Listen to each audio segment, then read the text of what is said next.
This is so cool. The Folio Society did the impossible. In a world where we're just drowning in shit to read and a lot of it is free, Folio didn't just rebrand the book. They changed its entire category. Just look at their selection. They're gorgeous. The Folio Society started selling designed objects, status, and most cunningly, the buying ritual. They do limited runs. There are unexpected drops, and on their website, you see sold out banners everywhere, and all this creates that specific sense of FOMO that leads to newsletter signups and ultimately more sales. After more than a decade of losses, Joanna Reynolds became their CEO in 2016, and she just shook up, and for the past 5 years, they've been profitable. Not only that though, Publishers Weekly reports that over 50% of their revenues come from the US. Not bad for a tiny London-founded book club. Today, we're going to talk about how Folio did that, and it's more than just, we just use nicer paper.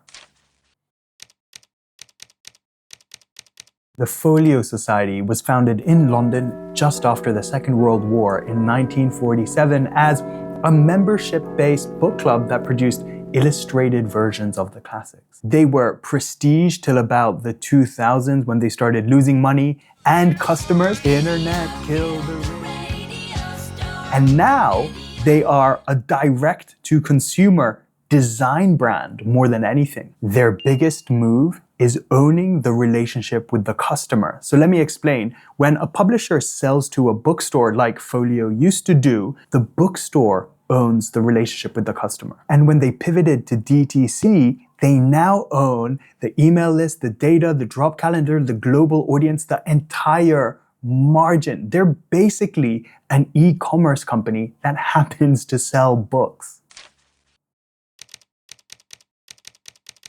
So I don't know if you've noticed this, but big brands, especially luxury brands, they don't just sell one price tier of products, they sell a ladder. Folio's ladder is this. 1. Standard premium.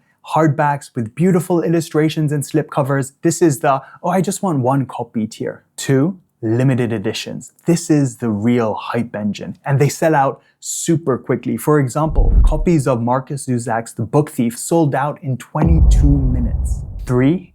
Ultra premium. This is the halo and the price anchor. I don't know if you know this, but Rolls-Royce, they don't exhibit at car shows. They actually exhibit at private jet shows because their cars look relatively cheap alongside those jets. It's the same marketing logic for this tier and Folio. Anything under ultra premium just seems relatively reasonable now, right? T.S. Eliot's The Wasteland was listed for $1,500 US. And now granted, there were only 350 copies, but $100 a book now, it's like a bargain. That's luxury math for you.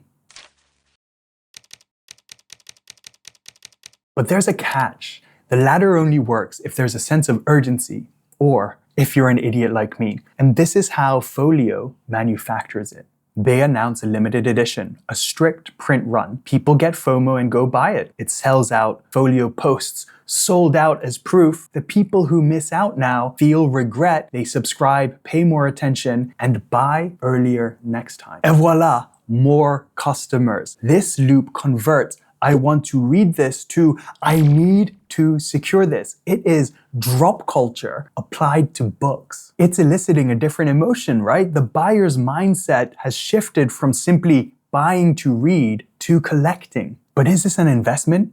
Let me give you a clean rule to follow.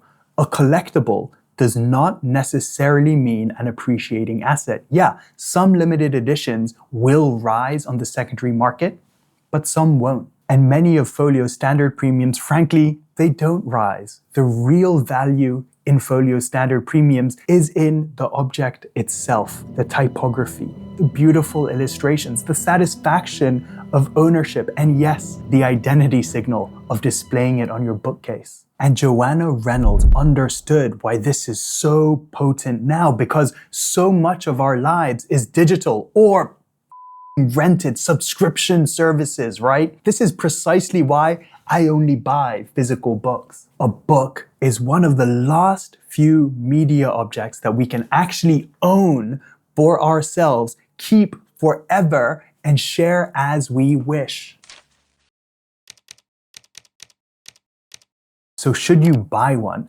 If you're prone to impulse purchases like me, like I'm in the middle of moving countries right now and I just bought 8 books, go figure, run every one of your Folio purchases through this filter. Would I still want this book if no one saw it on my shelf? Do I actually care about the design, the art, the materials, the typography as part of the reading experience? Am I actually buying for joy of use and not some crazy resale fantasy? If yes, great! Buy the object, read the object, enjoy the object wholly. If no, that's the drop calendar controlling your wallet. And don't be a fool!